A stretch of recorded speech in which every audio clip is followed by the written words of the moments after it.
give him the one contender, Ciryl Gane. Ciryl Gane is somebody that's a big heavyweight that's very agile. I don't think Tom Aspinall gets rid of him right away like he has with other people. And I think that'll be a big indication if John Jones wants to come back and reclaim that bout once again. Tom Aspinall walks straight up to Ciryl Gane's coach Fernand-Lopez. The reason? Aspinall claims Gane has been dodging him for over a year, while Lopez fires back that it's nothing but excuses. But just as the dust starts to settle, another bombshell shakes fight week. A major bout gets canceled after a fighter fails to make weight.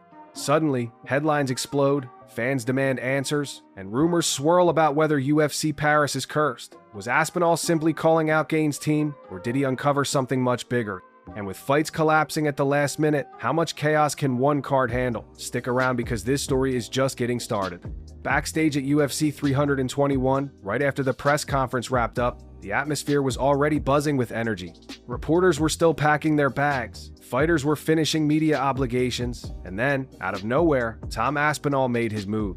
He walked directly towards Ciryl Gane's longtime coach, Fernand-Lopez. What happened next wasn't some polite handshake or small talk. It was a confrontation that immediately caught the attention of everyone in the room. For months, Aspinall has accused Gane of avoiding him. In interview after interview, he said the same thing. Ciryl doesn't want to fight me. To fans, it sounded like classic fight promotion. But to Aspinall, it wasn't a gimmick. He truly believed Gane's camp had been dodging his name whenever the UFC offered matchups. So, when he finally came face to face with Lopez, it was his chance to call them out in person. The exchange was tense. Aspinall insisted he wasn't fabricating stories to get attention. He swore that offers had been made and that Gane's team had turned them down. Lopez fired back just as strongly, saying no such offers had ever been presented. From his perspective, it was Aspinall stirring drama to build hype. Two men, standing only inches apart, both convinced they were telling the truth. The cameras captured it all. Viewers could see Aspinall's frustration, his tone firm but measured, while Lopez refused to back down. And yet, in a moment that surprised almost everyone, things didn't spiral into chaos. Instead, the two ended the conversation with a handshake, a tense one, sure, but still a handshake. It was like they both understood that whether or not the truth matched up, the fight game is about more than words. Aspinall versus Gane is a massive transitional fight for the heavyweight division. Now, you gotta understand where we're at. And I'm a checkers player. When it comes to matchmaking, that is a unique skill and vision. But I will always go with low-hanging fruit. It's just the way my mind works. I take the biggest fight for right now. But here's the part that has fans talking. Did Aspinall really expose Gane's team? Or is this just another chapter in the endless world of fight promotion mind games? A handshake doesn't erase the fact that both men walked away still convinced of their version of events. And with Aspinall hungry to climb even higher in the heavyweight division, this confrontation might just be the spark that forces the UFC to finally make that matchup happen. But as wild as this clash was, it wasn't the only storm brewing. In fact, just hours later, a weight miss would flip an entire fight card upside down. While the cameras were still buzzing from Aspinall's clash with Lopez, another headline was about to rock the UFC world, and this one had real consequences. The highly anticipated fight between Patricio Pitbull Freire and Lucane Cata was suddenly scrapped. The reason? Cata missed weight by 3 pounds on his official UFC debut. Now, if you're new to fight week drama, missing weight is one of the biggest sins a fighter can commit. Every pound counts. It's not just about numbers on a scale, it's about professionalism, discipline, and respect for the sport. And when Cata stepped on that scale overweight, fans were stunned. Pitbull, a battle-tested veteran, wasn't about to stay quiet either. Pitbull went off. In interviews, he tore into Cata, accusing him of being unprepared, unfocused, and even careless. According to Pitbull, Cata wasn't struggling in a sauna or cutting water weight until the last possible second like most fighters do.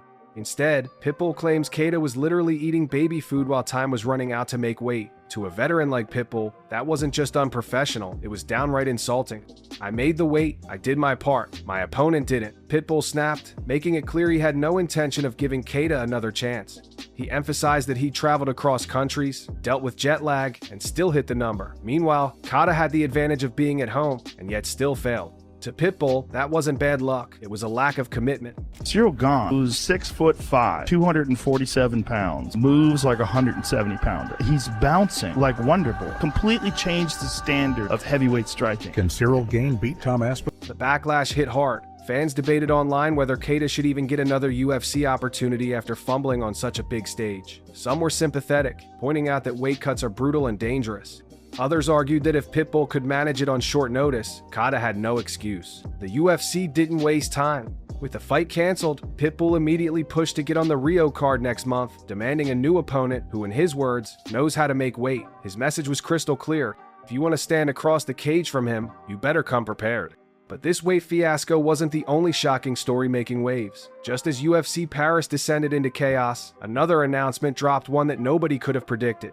Two of the most legendary names in boxing were about to step into the same ring. Just when fans thought the UFC headlines couldn't get any crazier, the boxing world decided to steal the spotlight. Out of nowhere, news broke that Mike Tyson and Floyd Mayweather, two of the biggest names in combat sports history, were officially set to face each other in an exhibition match in 2026. For a moment, the MMA drama took a back seat as fans tried to process the announcement. Tyson, at 60 years old by fight night, stepping back into the ring against the undefeated defensive genius, Mayweather. On paper, it sounds impossible, yet both legends confirmed it themselves. Tyson's words were blunt and carried that trademark edge he's never lost. He admitted he couldn't believe Mayweather actually agreed to it, and even warned that this fight could be detrimental to Floyd's health. That statement alone sent shockwaves across social media. Tyson wasn't just hyping the fight, he was predicting real damage. Mayweather, of course, brushed all of that off. In typical Mayweather fashion, he doubled down on his legacy. "I've been doing this for 30 years. Nobody's been able to touch my record. If I'm going to do something, it's going to be legendary," he said. And then came the classic Mayweather bravado, reminding everyone that people love to hate him because he keeps stacking money year after year. The announcement had fans split. Some argued the fight was nothing more than a cash grab, a spectacle designed to sell tickets and break pay-per-view records. Others were hooked immediately, pointing out that even as an exhibition, the chance to see Tyson's raw power against Mayweather's flawless defense was simply too intriguing to ignore. And while both fighters treated their statements like business as usual, the timing couldn't have been more perfect. UFC Paris was in chaos with fights falling apart, and now boxing was stepping in with the headline that demanded global attention. I think I match up pretty well against him. I think I'm equally as fast as him. I move equally as well. The difference is I can grapple. I've got a lot of power. And I think that's pretty undeniable at this stage of my career. I've got a lot of knockouts on my record, mate. I have to touch you once, and I wasn't even throwing heavy tonight. I thought it was going to be a 5-rounder. I didn't mean to knock him out. I was pretty sure that was going to be a 5-round fight tonight, and just takes one shot, mate, at heavyweight, especially with... Whether fans love it or hate it, one thing is certain. This fight is going to dominate conversations leading into 2026. Because when you put Tyson's ferocity against Mayweather's flawless technique, even in an exhibition, it creates the kind of spectacle that's too wild to miss. But while boxing legends plotted their next move, UFC fighters weren't staying quiet either. In fact, one rising star had just reignited a feud with a UFC legend, and it all started with a single tweet. While Tyson and Mayweather stole headlines in boxing, the UFC roster was busy creating drama of its own. And this time, it started on social media with none other than Daniel Cormier. During UFC 319, fans were joking online about wanting a mute DC button on commentary. It was one of those harmless memes until Jack Della Maddalena, one of the UFC's hottest welterweight prospects, actually retweeted it. That little move set off alarms, especially for DC himself. Cormier didn't let it slide. He texted Della Maddalena directly, "Yo, Jack, wrong move, bro. What's up with that?" The response surprised everyone. Instead of doubling down, JDM immediately apologized. He admitted it was a bad take and told DC he meant no disrespect. For fans, it was a rare behind-the-scenes glimpse into how fighters and commentators handle beef off camera, not with press conferences, but with text messages. At the same time, JDM's name was popping up in another storyline. Islam Makhachev released footage of himself sharpening his striking ahead of UFC 322, where he set to challenge JDM for the welterweight title. Seeing Islam the lightweight champ moving up, training with laser focus, had fans buzzing about whether JDM's title reign might be shorter than expected. And then Kamaru Usman added fuel to the fire. The former welterweight king publicly stated that if JDM beats Islam, he should face Usman next. To Usman, it's the perfect way to solidify JDM as the new generation of champion by beating the guy who used to dominate the division. But Usman didn't stop there. He pointed out that if Islam wins instead, fans would get a pound-for-pound showdown between two of the best fighters alive. Either way, Usman made it clear he's ready to step in and test whoever holds that belt. Fans loved it. On one side, you've got DC and JDM squashing beef in the DMs. On the other, Islam grinding for another belt and Usman waiting in the wings for a blockbuster fight.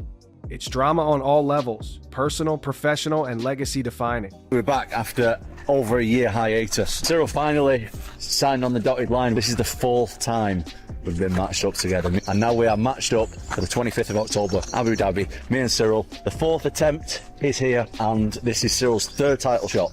We are going to try and get rid of Ciryl Gane from the title picture. But just when fans thought the fire couldn't get any hotter, another familiar name suddenly appeared online, hinting at a comeback that could shake the entire UFC landscape.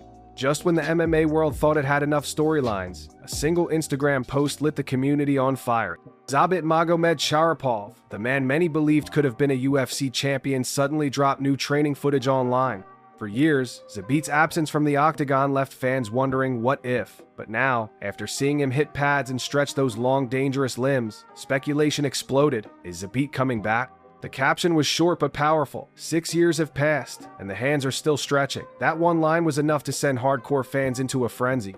For those who remember, Zabit wasn't just another prospect. He was a creative, unpredictable striker with some of the slickest submissions in the division. His fights always felt like something out of a highlight reel, and his style left opponents completely baffled. But his career seemed to end before it really began. Health issues and personal struggles forced him out of competition, and fans assumed the door had closed for good. So when this new footage dropped, it wasn't just about training. It felt like a teaser, a signal that maybe, just maybe, Zabit had unfinished business in the UFC. The reactions online were instant. Fighters, analysts, and fans all chimed in. Some warned against getting hopes too high, saying that one training clip doesn't guarantee a return. Others were already fantasy booking potential matchups: Zabit versus Max Holloway, Zabit versus Volkanovski, or even Zabit versus rising stars like Ilia Topuria. The truth is, if Zabit returns, the division changes overnight. His length, creativity, and unorthodox attacks make him a nightmare matchup for almost anyone. And after years of new contenders rising, a comeback would instantly inject fresh energy into the division. Still, nothing official has been announced. Zabit hasn't confirmed a fight, a contract, or even serious negotiations. But fans know how this sport works. When a fighter drops hints like that, there's usually something brewing behind the scenes. So, is Zabit's comeback real, or just a tease to remind people of what he once was? For now, it's a mystery, but if he does return, the ripple effect could be massive. And speaking of massive, another middleweight contender has been making bold claims of his own, not about coming back, but about taking over completely. While rumors swirled about Zabit's possible return, one fighter wasn't focused on the past at all. Kio Baggio, the rising Brazilian middleweight, was locked in on the future, and he didn't hold back about where he thinks he's headed. Ahead of his clash with Nassourdine Imavov at UFC Paris, Kio spoke with supreme confidence. To him, this wasn't just another fight on his record, this was the fight that would cement him as the #1 contender.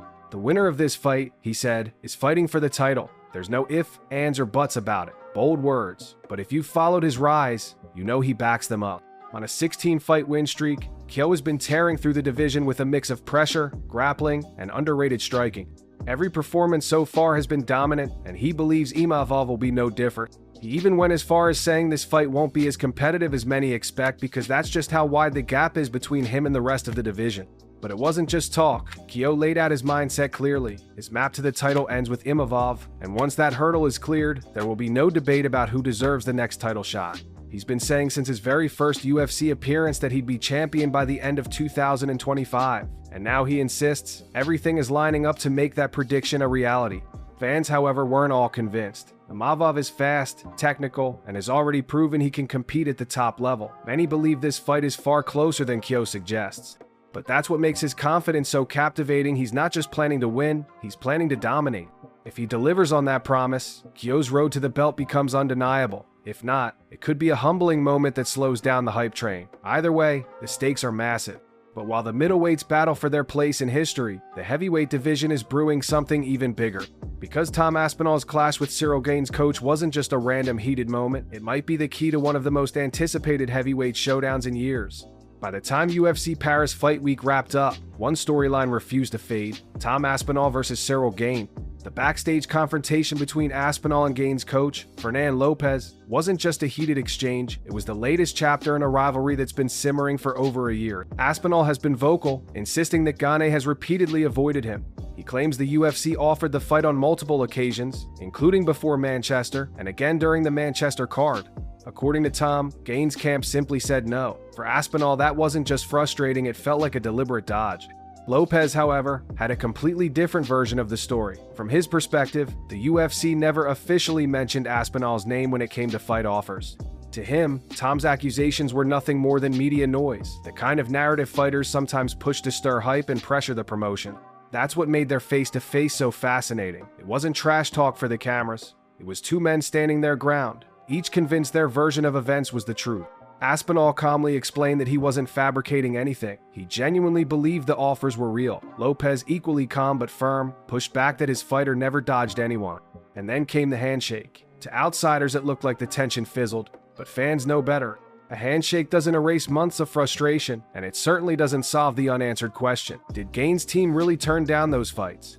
What this moment did do, however, was reignite interest in a heavyweight clash that feels long overdue. Aspinall is climbing fast, hungry to test himself against the best. Gane, despite past setbacks, remains one of the most skilled heavyweights on the planet. Put them in the cage together, and the stakes couldn't be higher, not just for rankings, but for legacy. The UFC has a history of capitalizing on these kinds of rivalries, real tension, conflicting narratives, and a fan base demanding answers. If Dana White wants fireworks, this fight practically books itself. The only question is, will the UFC finally make it happen? Because if they do, it won't just be another heavyweight bout, it could be the fight that defines the next era of the division.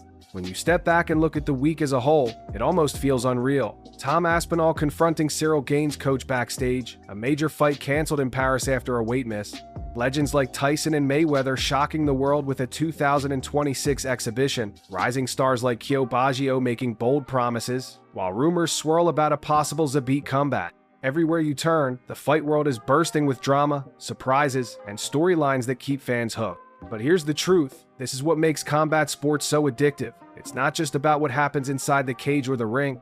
It's the moments outside of it, the confrontations, the controversies, the unexpected twists that turn fights into history.